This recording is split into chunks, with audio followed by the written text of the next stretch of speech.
Millions watched it unfold live. In the heart of the Phoenix Convention Center, during a bipartisan forum on leadership and unity, Senator John Kennedy found himself at the center of a storm. Vice President Kamala Harris leaned into her microphone, her eyes sharp, and said words that sliced through the air. "Sit down, boy." The room gasped as one, a collective intake of breath so sharp it seemed to pull the oxygen from the hall. The silence that followed was heavy, almost tangible, like the moment before a lightning strike. Thousands of people, activists, students, local leaders, and reporters, sat frozen, their eyes darting between the two figures on stage. A woman in a blue blazer near the front row clutched her notebook, her knuckles whitening. Behind her, a young man in a baseball cap whispered, "Did she just say that?" as his phone shot up to record. CNN's cameras zoomed in. Fox News didn't blink, and every major outlet had their lenses locked on the stage, sensing a moment that would ripple far beyond these walls. Harris leaned back, her expression unreadable, while some in the crowd murmured nervously, unsure whether to clap or stay silent. Others, visibly shaken, exchanged glances of disbelief. A pastor from Tucson in the third row shook his head slowly, his lips pressed tight. The air crackled with tension, a divide splitting the audience as clearly as a fault line. And then there was Kennedy. He didn't flinch. He didn't slam his hand on the table or fire back with venom. Instead, he adjusted his glasses, with a steady hand leaned back slightly in his chair, and let the silence stretch.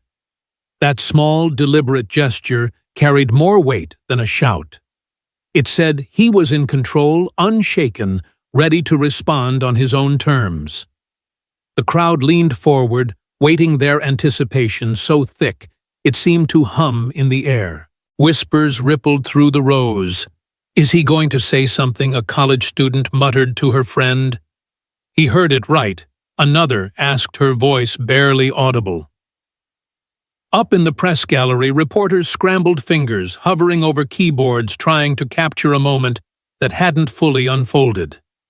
The moderator, Professor Elaine Carter from Arizona State University, shifted uncomfortably in her seat, her eyes flicking between Kennedy and Harris like she was watching a chess match where a single move could change everything.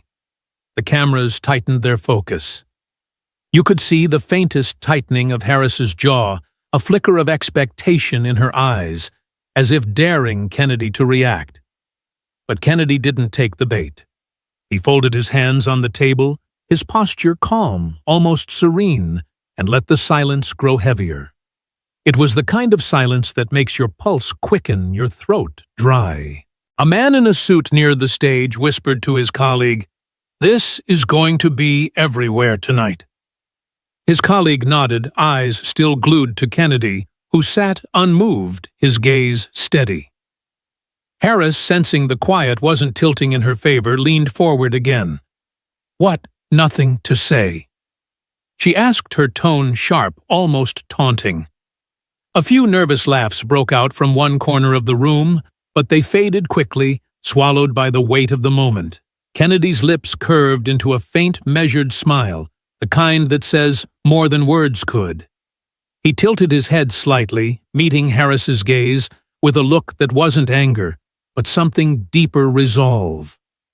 The crowd stirred, a low murmur spreading like wildfire. Everyone knew something was coming. Even a reporter from the Arizona Republic, scribbling furiously, paused to whisper to her colleague, "If he speaks now, this whole room shifts." Every eye was on Kennedy, every phone raised, every camera trained. Even Harris, tapping her pen lightly against the desk, seemed to feel the shift, her confidence wavering for a split second. For nearly 10 seconds, Kennedy let the silence hold the room hostage.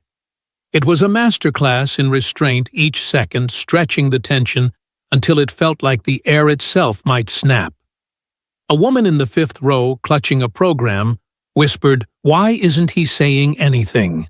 Her friend replied softly, because he doesn't need to yet. And she was right.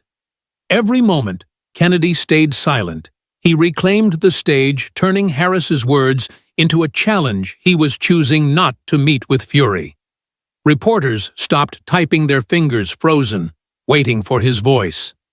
A young boy in the audience, no older than 10, tugged at his mother's sleeve and asked, "What did she mean by boy?"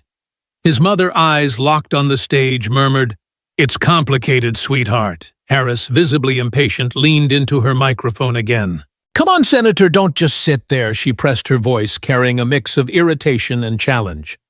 The words hung awkwardly, failing to land the way she intended. A few in the crowd shifted uncomfortably, sensing the momentum slipping. Finally, Kennedy moved.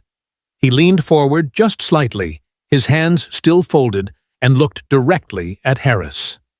The room held its breath. "Madam Vice President." He began, his voice